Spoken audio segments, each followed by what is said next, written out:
अस्सलाम वालेकुम everyone, welcome to नसीब कोड स्टूडियो, जहां आप सीखते हैं आईटी एंड सीएस के स्किल्स बिल्कुल इजी एंड प्रैक्टिकल वे में। जो वेबसाइट इंटरनेट के ऊपर रैंक करता है या ब्राउज़र को अच्छे से समझ आता है वही अच्छे वेबसाइट्स होते हैं। और मोस्ट ऑफ द टाइम जब भी हम कोई वेबसाइट क्रिएट कर रहे होते हैं और उसके स्ट्रक्चर को हम 3 हिस्सों में डिवाइड कर रहे होते हैं, और मोस्टली हर वेबसाइट इस चीज़ को फॉलो करता है, जिसमें पहला पार्ट आ जाता है हेडर नाम का, और दूसरा पार्ट आ जाता है मेन नाम का, और लास्ट पार्ट आ जाता है फुटर नाम का। हेडर के इनसाइड वेबसाइट का लोगो होती है, वेबसाइट के रिलेटेड इंफॉर्मेशन होता है, और इसके इनसाइड नेविगेशन बार। कुछ लोग हेडर के इनसाइड आपको सर्च बार भी दे रहे होते हैं, और मेन सेक्शन के इनसाइड आपके सारे हेडिंग्स आ जाते हैं, वो कंटेंट जो सर्चेबल होता है, जो इंपॉर्टेंट होता है, जो सर्च में आना चाहिए। और फुटर के इनसाइड ज्यादातर कॉपीराइट की चीजें आते हैं, और आप बता रहे होते हो कि आपकी वेबसाइट से जो भी चीज आप कॉपी करते हो उस पर हम कॉपीराइट स्ट्राइक मार लेंगे। और इसके अलावा फुटर के इनसाइड आपको लिंक्स भी मिलते हैं, और कॉन्टेक्ट के रिलेटेड इंफॉर्मेशन भी आपको फुटर में ही मिल जाता है मैक्सिमम वेबसाइट का। एलिमेंट्स को समझने के लिए हम किसी वेबसाइट की तरफ जाते हैं जहाँ पे पहले से इन एलिमेंट्स को यूज किया गया है। किसी वेबसाइट का स्ट्रक्चर समझते हैं तो वहाँ पे हमें इजीली समझ आ जाएगा कि अगर हमें ये वाली चीज़ क्रिएट करना हो तो इसके लिए कौन से एलिमेंट को यूज़ करना बेहतर रहेगा। तो चले जाएंगे ब्राउज़र की तरफ, और यहाँ पे आप सर्च कर ले W3 Schools, और इसी के स्ट्रक्चर से हम इन एलिमेंट्स को समझेंगे। और इन एलिमेंट्स को जो अभी हम समझने वाले, इनको कंटेनर एलिमेंट्स भी कहा जाता। कंटेनर एलिमेंट्स का काम है इकट्ठा करना मल्टीपल अलग अलग टाइप के एलिमेंट्स को, और इन्हें एक बॉक्स की तरह वेबसाइट के ऊपर दिखाना। अब यहाँ पे ये वेबसाइट, और इस वेबसाइट के इनसाइड आपको टॉप पे यहाँ पे हेडर दिख जाता, और हेडर के इनसाइड वेबसाइट की लोगो, वेबसाइट के रिलेटेड यहाँ पे ढेर सारा इंफॉर्मेशन आपको मिल जाएगा। इसके अलावा आपको यहाँ पे नेविगेशन बार भी मिल जाता है। तो इसे क्रिएट करने के लिए हम हेडर एलिमेंट का यूज़ करते हैं, और फिर वेबसाइट के इनसाइड कहीं पे भी अगर हमने लिंक्स देने हैं, जैसे कि यहाँ पे मल्टीपल लिंक्स आपको दिख जाते हैं, तो इसके लिए नेव जैसे एलिमेंट का हम यूज़ कर रहे होते हैं। और इसके बाद यहाँ पे स्टार्ट हो जाता है मेन सेक्शन। मेन सेक्शन मतलब वेबसाइट का वो हिस्सा जहाँ पे मेन कंटेंट होता है, जहाँ पे आपके वेबसाइट के हेडिंग्स होते हैं, कंटेंट होते हैं, जिसे हम ज़्यादातर रीड कर रहे होते हैं। पर मेन सेक्शन की साइड कौन सा कंटेंट कितना इंपॉर्टेंट है, जैसे कि यहाँ पे एड्स भी चल रहे हैं। अब एड्स के लिए वेबसाइट के ऊपर हम असाइड जैसे एलिमेंट का यूज़ कर सकते हैं। जैसे कि हमें यहाँ पे एक बॉक्स दिख रहा होगा, इस साइड पे भी हमें एक बॉक्स दिख रहा है, और यहाँ पे भी हमें एक बॉक्स ही दिख रहा होगा, पर यहाँ पे अलग अलग टाइप का हमें कंटेंट दिखाया जा रहा। पर इस टाइप के बॉक्सेस को क्रिएट करने के लिए हम असाइड जैसे एलिमेंट का यूज़ कर सकते हैं। असाइड जैसे एलिमेंट का यूज़ करके हम साइड बार भी बना सकते हैं कुछ इस टाइप का, जिसमें हम डिफरेंट टाइप के लिंक्स दे सकते हैं। असाइड के थ्रू हम कुछ इस टाइप का बॉक्स बना के उसमें इमेजेस, वीडियोस कुछ भी इंसर्ट करके हम अपनी वेबसाइट के ऊपर एड चलाने के लिए हमेशा यूज़ कर रहे होते हैं असाइड जैसे एलिमेंट का। अब इस टाइप का लेआउट क्रिएट करने के लिए हमें ज़ाहिर है CSS की भी नीड पड़ेगी। सिर्फ हम यहाँ पे स्ट्रक्चर को समझ रहे हैं कि कौन सी चीज़ क्रिएट करने के लिए हमें कौन सा एलिमेंट यूज़ करना चाहिए। तो यहाँ पे दरमियान में सेंटर में आपको मेन सेक्शन मिल जाता। मेन सेक्शन कैरी करता वो सारे एलिमेंट जो सर्चेबल होते। तो मेन कंटेंट हमेशा मेन सेक्शन के इनसाइड होता, तो इसे क्रिएट करने के लिए मेन एलिमेंट की हमें नीड पड़ेगी। अब मेन सेक्शन हमेशा स्टार्ट होता है H1 से, तो ये H1 रहेगा। इसे कंफर्म करने के लिए राइट क्लिक, इंस्पेक्ट, और आपको यहाँ पे एलिमेंट सेलेक्टर मिल जाएगी। इसके थ्रू आप एलिमेंट को सेलेक्ट कर ले। सिलेक्शन के बाद एलिमेंट्स के इनसाइड ही आपको यहाँ पे दिख जाएगा कि H1 के इनसाइड इंसर्ट किया गया है। मैं यहाँ पे ये विंडो नीचे लगा लेता हूँ।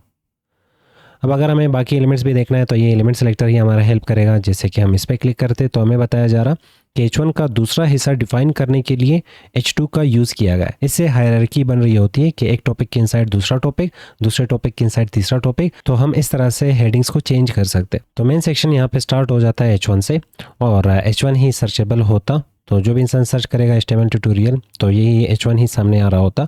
अब H1 और मेन टाइटल जो कि वेबसाइट का होगा उसके रिलेटेड मज़ीद टॉपिक्स कवर करने के लिए हम यहाँ पे H2 का यूज़ कर सकते हैं। पर यहाँ पे कंटेंट को मल्टीपल हिस्सों में डिवाइड किया गया है, तो इसके लिए हम सेक्शन जैसे एलिमेंट का यूज़ कर सकते हैं, आर्टिकल जैसे एलिमेंट का यूज़ कर सकते हैं। तो एक सिंगल सेक्शन के इनसाइड मल्टीपल आर्टिकल्स, या तो एक सिंगल आर्टिकल के इनसाइड मल्टीपल सेक्शंस हो सकते हैं। तो यहाँ पे हम मान सकते हैं कि आपके पास इस पॉइंट पे ऊपर एक सेक्शन था, और उस सेक्शन में सिर्फ और सिर्फ H1 दिखाया गया है, और इसमें 2 बटन्स दिखाए गए। फिर उसके जस्ट बाद यहाँ पे दूसरा सेक्शन जिसमें H2, फिर कुछ पैराग्राफ्स, और इसके बाद 2 कार्ड्स हमें दिखाए जा रहे हैं। फिर नीचे यहाँ पे एक लाइन होगा, उसके जस्ट नीचे फिर एक पैराग्राफ, और फिर यहाँ पे सेक्शन ख़त्म हो जाती है। अब हर सेक्शन के यहाँ पे हेडिंग्स होते हैं, और अगर आप सेक्शन को या तो आर्टिकल को हेडिंग्स नहीं देते, ये तो फिर अननोन सेक्शन या तो फिर अननोन आर्टिकल बन जाता। इसका मतलब कि आपके पास यहाँ पे बहुत सारा कंटेंट है पर पता ही नहीं चल रहा कि ये कंटेंट किस टाइप का है। तो हर सेक्शन का, हर आर्टिकल का एक हेडिंग होना चाहिए। तो हेडिंग H2 हो सकता, जैसे कि इस वेबसाइट में H1 के थ्रू मेन टाइटल डिफाइन किया गया है, फिर उस H1 के मल्टीपल यहाँ पे हिस्सों के लिए H2 का यूज़ किया गया है। अब मान लिया आपने एक सेक्शन बना लिया, सेक्शन एलिमेंट का यूज़ करके एक सेक्शन, और उसके इनसाइड आप आर्टिकल्स दे रहे हो और बहुत सारा मटेरियल, आपने एक अच्छा सा सेक्शन बना दिया पर उसमें हेडिंग मिसिंग है। तो इससे आपको पेज वैलिडेशन एरर मिल जाता कि आपके वेबसाइट में एक सेक्शन मौजूद है पर उस सेक्शन का कंटेंट पता ही नहीं चल रहा कि कंटेंट किस टाइप का है। तो हमेशा हर सेक्शन में, हर आर्टिकल में एक हेडिंग ज़रूर होना चाहिए। तो यहाँ पे मुख्तलिफ सेक्शंस आपको मिल जाते हैं, जहाँ पे आपको H2 दिखेगा, समझ लो सेक्शन चेंज हुआ, ये दूसरा सेक्शन होगा और इसमें आपको डिफरेंट टाइप का कंटेंट मिलता, ये फिर तीसरा सेक्शन, इसी तरह चलते जा सकते। पर जैसे ही हम बॉटम में पहुँचेंगे तो यहाँ पे आपको मिल जाता वेबसाइट का फुटर। अब वेबसाइट के फुटर में डिफरेंट टाइप के आपको यहाँ पे लिंक्स मिल रहे होंगे, ये सारे लिंक्स है जो आपको डिफरेंट टाइप के पेजेस पे जंप कर रहा होता, और उसके नीचे यहाँ पे आपको आइकन्स मिल जाते हैं सोशल मीडिया के, और फिर नीचे मज़ीद इंफॉर्मेशन होता है वेबसाइट के रिलेटेड, और यहीं पे आपको कॉन्टैक्ट इन्फॉर्मेशन भी मिल जाता। तो वेबसाइट में आप फुटर के इनसाइड मज़ीद लिंक्स इंसर्ट कर सकते हो, लोगो इंसर्ट कर सकते हो, और यहीं पे आप सोशल मीडिया के लिंक्स दे सकते हो और वेबसाइट के रिलेटेड मज़ीद इंफॉर्मेशन। और फुटर ही बता रहा होता कि इस पेज का कॉन्टेंट इस पॉइंट पर ख़त्म हो जाती है, इससे आगे कॉन्टेंट नहीं है इसी पेज पे। अब वेबसाइट के स्ट्रक्चर के थ्रू तो हमें समझ आ गया कि टॉप पे हमेशा वेबसाइट का यहाँ पे हेडर होता है, और जब भी आप सर्च करते हो किसी भी वेबसाइट को, जैसे कि मैंने यहाँ पे सर्च किया व्हाट इज़ HTML, और व्हाट इज़ HTML सर्च करने के बाद यहाँ पे ये वेबसाइट आ जाएगा। इसके अलावा और भी बहुत सारे वेबसाइट है, जैसे कि MDN वाला वेबसाइट, इस पर क्लिक करते हैं। क्लिक करने के बाद यहाँ पे हेडर हमें बाय डिफ़ॉल्ट हर वेबसाइट का टॉप में मिल जाता, पर हमारा जो कंटेंट था वो ये था जो हमने सर्च किया था, व्हाट इज़ HTML होता क्या है। तो यहाँ पे HTML का इंट्रोडक्शन हमें मिल जाएगा, पर इसके साथ आपको असाइड मिल जाता, और इसके साथ आपको यहाँ पे हेडर मिल जाता, इसके साइड आपको एक और असाइड मिल जाता। इसके अलावा नीचे स्क्रॉल करोगे तो यहाँ पे नीचे आपको फुटर मिल जाता है इस वेबसाइट का।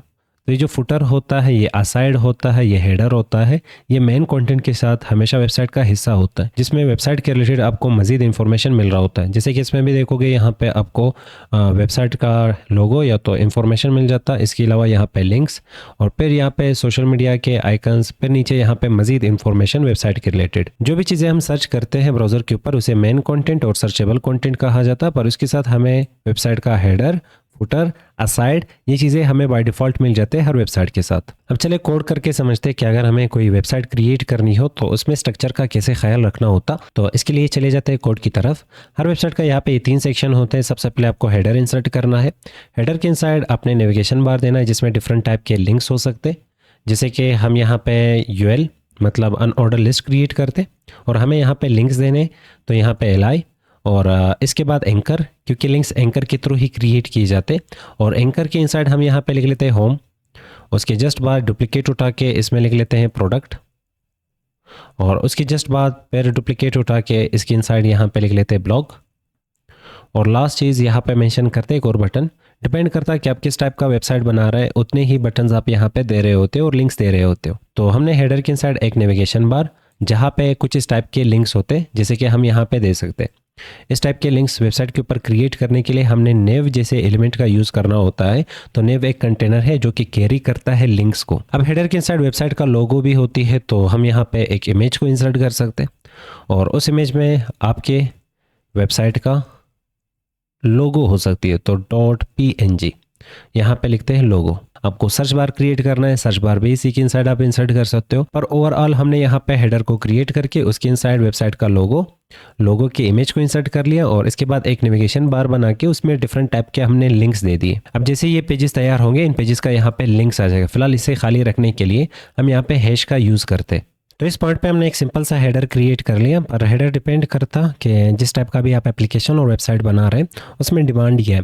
जैसे कि इस वेबसाइट में हेडर आपको अलग दिख रहा होगा, इन्होंने अपने डिमांड के अकॉर्डिंग कुछ इस टाइप का हेडर बनाया है, और यहाँ पे आपको अलग टाइप का हेडर दिख रहा होगा। और यहाँ पे अगर ब्राउजर की तरफ आप कुछ भी सर्च करते हो तो यहाँ पे आपको हेडर अलग टाइप का दिख रहा होता है। अब कोड को सेपरेट करने के लिए हम हमेशा एक कमेंट का भी यूज़ करते हैं इनके सामने। तो ये हेडर सेक्शन था, तो यहाँ पे लिख लेते हैं हेडर सेक्शन, और जस्ट इसके बाद यहाँ पे स्टार्ट हो जाता है मेन सेक्शन। तो कुछ इंटर करके यहाँ पे लिख लेते हैं मेन सेक्शन। अब यहाँ से आप चीज़ों को कोलैप्स और एक्सपेंड भी कर सकते हो, जैसे कि हेडर के ऊपर हमने मजीद अभी काम नहीं करना, तो यहाँ से इसे कोलैप्स कर लेते हैं, और यहीं पे क्लिक करके आप इसे एक्सपेंड कर सकते हो। अब यहाँ पे मेन सेक्शन क्रिएट करते हैं, तो मेन सेक्शन के लिए सबसे पहले हम यहाँ पे एक मेन एलिमेंट का यूज़ करेंगे जो हमारा मेन कंटेंट को डिफाइन करने के लिए यूज़ किया जाता, और इसमें सबसे पहले H1 आ जाएगा। जैसे कि उस वेबसाइट में हमने देखा HTML ट्यूटोरियल हमें दिखाया जा रहा था, पर फिलहाल हम यहाँ पे प्रोडक्ट्स दिखाना चाहते हैं, तो हम यहाँ पे लिख लेते हैं आवर प्रोडक्ट्स। अब वेबसाइट के ऊपर डिफरेंट टाइप के प्रोडक्ट्स होंगे और हमने हर प्रोडक्ट को अलग अलग सेक्शन और ग्रुप देना है। तो फर्स्ट प्रोडक्ट के लिए यहाँ पे हम लिख लेते सेक्शन सबसे पहले, मतलब एक कंटेनर उठा रहे और उस कंटेनर के इनसाइड सबसे पहले H2, और इसमें एक सेक्शन बनाते हैं टॉप प्रोडक्ट्स नाम का। टॉप प्रोडक्ट्स मींस वो प्रोडक्ट्स जो कि सबसे ज़्यादा सेल हुए हो। अब टॉप प्रोडक्ट्स में से फर्स्ट प्रोडक्ट को दिखाने के लिए आर्टिकल का यूज़ करते हैं, क्योंकि हमने प्रोडक्ट्स को भी अलग करना है, तो उसके लिए भी एक कंटेनर की नीड पड़ेगी, क्योंकि सेक्शन के इनसाइड हम मल्टीपल आर्टिकल्स और आर्टिकल के इनसाइड हम मल्टीपल सेक्शंस यूज़ कर सकते हैं। अब आर्टिकल में फर्स्ट प्रोडक्ट दिखाने के लिए हम H3, और इसमें यहाँ पे हम लिख लेते हैं प्रोडक्ट A, और उसके जस्ट बाद यहाँ पे पैराग्राफ, इसमें शॉर्ट डिस्क्रिप्शन हम देना चाहेंगे अपने प्रोडक्ट के रिलेटेड। तो यहाँ पे फर्स्ट प्रोडक्ट तैयार है। अगर आपको इमेज की नीड भी है तो यहाँ पे दरमियान में आप इमेज भी इंसर्ट कर सकते हो। अब ये पहले प्रोडक्ट का कार्ड बना, और उसके जस्ट बाद यहाँ पे हम आर्टिकल वापस क्रिएट करते और इसमें वापस लिखते हैं H3, और इसमें लिख लेंगे प्रोडक्ट, और इसमें वापस पैराग्राफ, और इसमें वापस इसी प्रोडक्ट के रिलेटेड आपको शॉर्ट सा डिस्क्रिप्शन दे देना है। और फिर आपको इमेज की नीड है तो इमेज के लिए यहाँ पे IMG को इंसर्ट कर सकते हो। अगर आप लिंक देना चाहते हो तो लिंक के लिए भी यहाँ पे आप एंकर को इंसर्ट कर सकते हो। फिलहाल यहाँ पे खाली, और यहाँ पे लिख लेते हैं रीड मोर, या तो फिर प्रोडक्ट के रिलेटेड हमने मजीद डिटेल्स देने हैं तो यहाँ पे लिख सकते हैं डिटेल्स। तो यहाँ पे प्रोडक्ट सेक्शन कंप्लीट हो चुका है, टॉप प्रोडक्ट्स जो हमने दिखाने थे। तो इस सेक्शन से बाहर निकल जाते हैं, पर हमने मेन सेक्शन के इनसाइड ही रहना, और यहाँ पे एक और सेक्शन क्रिएट करते। अब इस सेक्शन में हमने रिव्यूज़ दिखाने हैं और टेस्टिमोनियल दिखाने हैं। टेस्टिमोनियल्स क्या होते हैं? जिसमें रिव्यूज़ होते हैं आपके कस्टमर्स का। तो यहाँ पे आप क्लिक करके सर्च कर ले टेस्टिमोनियल्स। टेस्टिमोनियल्स सर्च करने के बाद इमेजेस पे क्लिक करेंगे। कुछ इस टाइप के जो कार्ड्स आपको वेबसाइट के ऊपर दिख रहे होते हैं, ये टेस्टिमोनियल्स है। इन्हें क्रिएट करने के लिए हम वापस वही आर्टिकल और वही सेम सेक्शन का यूज़ कर सकते हैं। तो सबसे पहले हमने यहाँ पे एक सेक्शन क्रिएट कर लिया, और इसके सामने आप यहाँ पे कमेंट भी दे सकते हो, और इसमें लिख लो अनदर सेक्शन फॉर टेस्टिमोनियल्स, और इसके इनसाइड हम वापस यहाँ पे आर्टिकल को रिपीट करते हैं। यहाँ पे दो चीज़ें हम यूज़ कर रहे हैं, एक होगा सेक्शन और दूसरा होगा आर्टिकल, पर दोनों के लिए हेडिंग्स का होना लाजमी है। सबसे पहले यहाँ पे सेक्शन को हेडिंग दे देते हैं, और इसमें H2 का यूज़ करके हम लिख लेते हैं टेस्टिमोनियल्स, और यहाँ पे जो T है उसको बड़ी BC में लिखते हैं, और इसके जस्ट बाद यहाँ पे फर्स्ट रिव्यू हमने दिखाना है, उसके लिए H3, और यहाँ पे लिख लेते हैं कस्टमर या तो फिर क्लाइंट रिव्यू, और उसके जस्ट बाद हमने यहाँ पे पैराग्राफ में क्लाइंट के जो भी वर्ड्स होंगे वो यहाँ पे मेंशन करने हैं। जैसे कि मैं यहाँ पे लिखूँगा this product changed my life, और उसके जस्ट बाद यहाँ पे उस शख्स का नाम भी लिख लेते हैं। जैसे मैं यहाँ पे अपना नाम लिख लेता हूँ। अब जितने भी रिव्यूज़ आपको दिखाने हैं आप यहाँ पे आर्टिकल को मजीद रिपीट कर सकते हैं। अगर आपको मजीद सेक्शंस दिखाने हैं तो यही प्रोसेस रहेगी मेन सेक्शन के इनसाइड। फिलहाल हम यहाँ पे मेन सेक्शन से बाहर निकलकर एडवर्टाइजमेंट के लिए असाइड जैसे एलिमेंट का यूज़ करेंगे। यहाँ पे लिखते हैं H2। अब असाइड के इनसाइड हम यहाँ पे H2, और इसमें लिख लेते हैं रिलेटेड एड्स या तो फिर कंटेंट्स वेबसाइट के लेफ्ट पे, राइट पे, टॉप पे, बॉटम पे, कार्ड की तरफ दिखाने के लिए, या तो फिर उसमें वीडियो चलानी है, इमेज दिखानी है, एडवर्टाइजमेंट करनी है, तो उसके लिए ये असाइड का हम यूज़ कर सकते हैं। और यहाँ पे पैराग्राफ, और इसके इनसाइड लिख लेते हैं स्मॉल साइड बार, और उसके जस्ट आगे एडवर्टाइजमेंट, लिंक्स और extra info not a part of the main flow या तो मेन कंटेंट, और एक्स्ट्रा इन्फॉर्मेशन दिखाना है वेबसाइट के रिलेटेड जो कि मेन कंटेंट का हिस्सा नहीं है, जो कि मेन कंटेंट पे डिपेंडेंट नहीं है।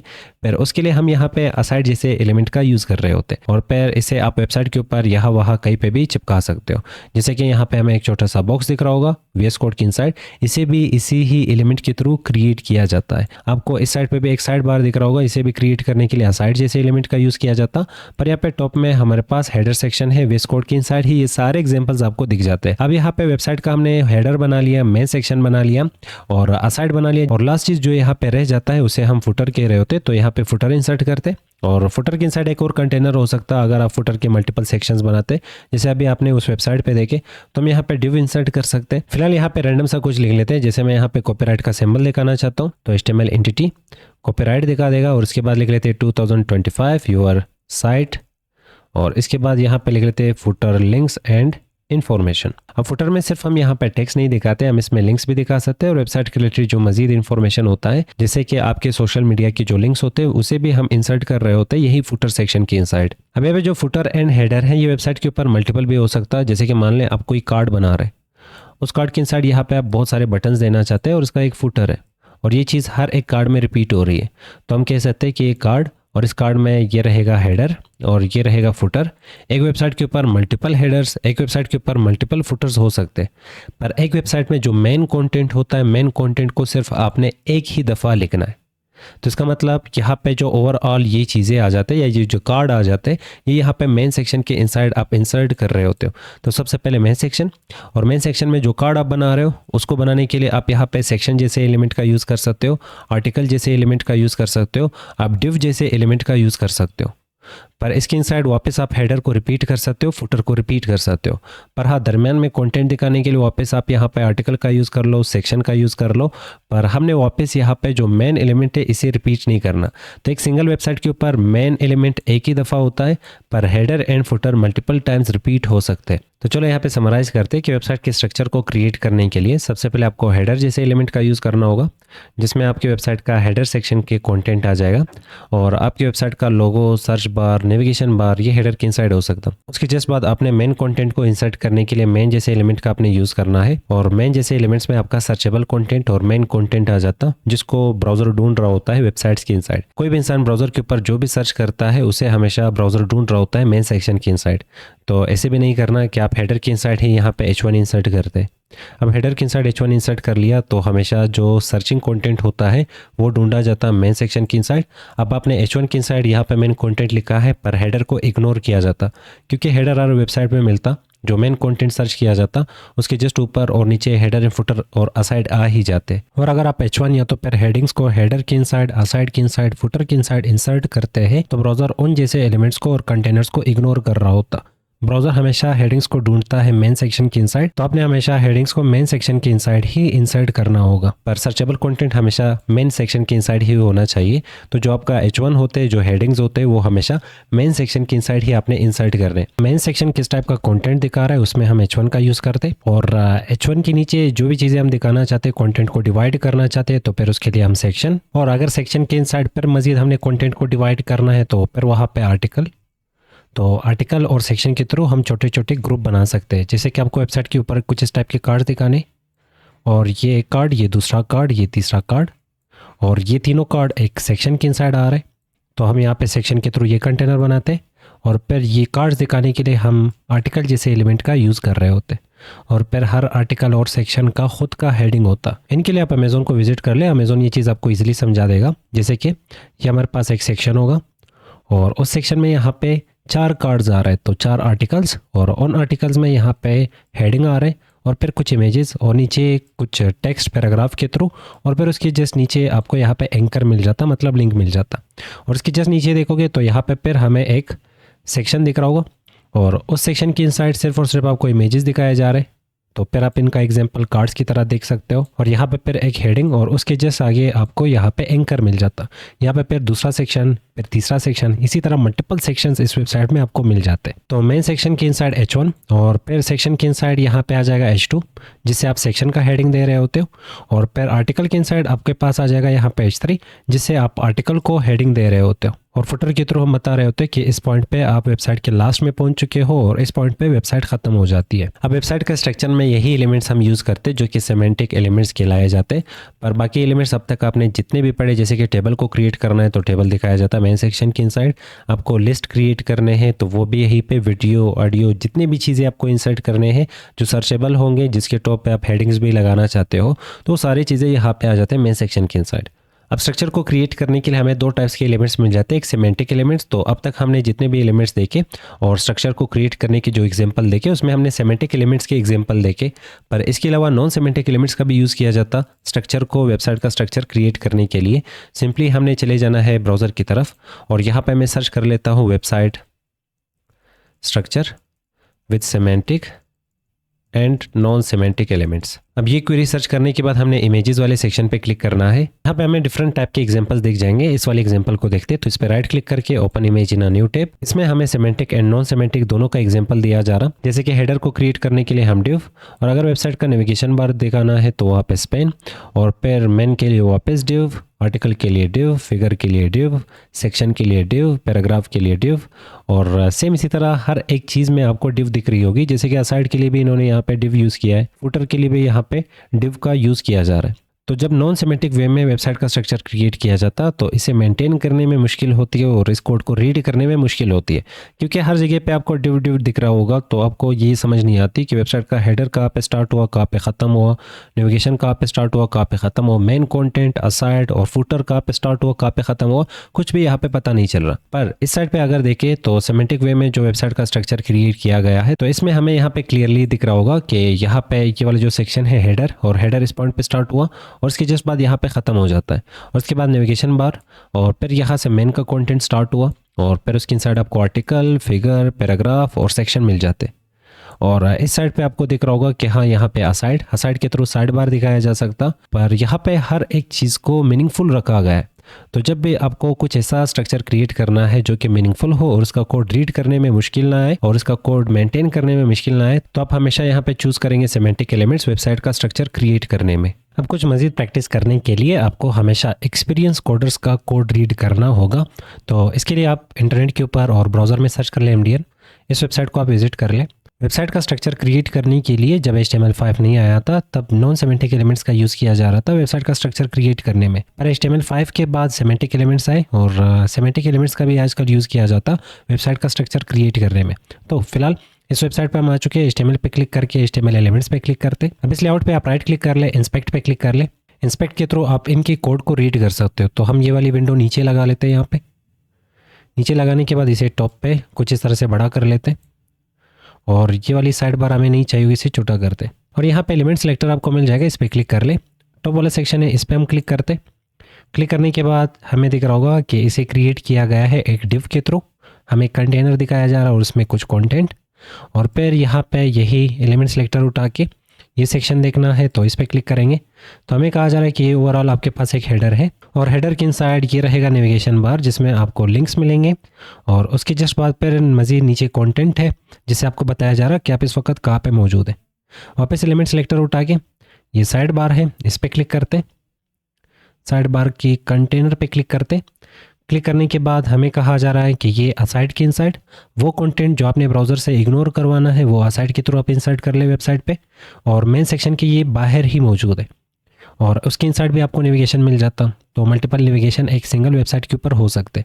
वापस इसे सेलेक्ट कर ले, ये रहेगा मेन कंटेंट और हम इस पर क्लिक करेंगे। क्लिक करने के बाद जस्ट आप इसके टॉप वाले कंटेनर पे जाओगे तो आपको दिख जाएगा कि हाँ यहाँ से मेन कंटेंट स्टार्ट हो जाती है, और उसके इनसाइड पर मल्टीपल सेक्शंस, इन्होंने सेक्शंस के लिए डिव का यूज़ किया है। और इसी तरह से अगर हम यहाँ पे स्क्रॉल करके बॉटम की तरफ आ जाते तो ये रहेगा इसका फुटर सेक्शन। इस पर क्लिक करेंगे तो हमें कहा जा रहा है कि ये फुटर है, पर फुटर के मल्टीपल सेक्शंस के लिए इन्होंने डिव का यूज़ किया है। तो ये फर्स्ट डिव जो ऊपर वाला फुटर दिखा रहा है और ये सेकंड डिव जो कि नीचे वाला आपको फुटर दिखा रहा है।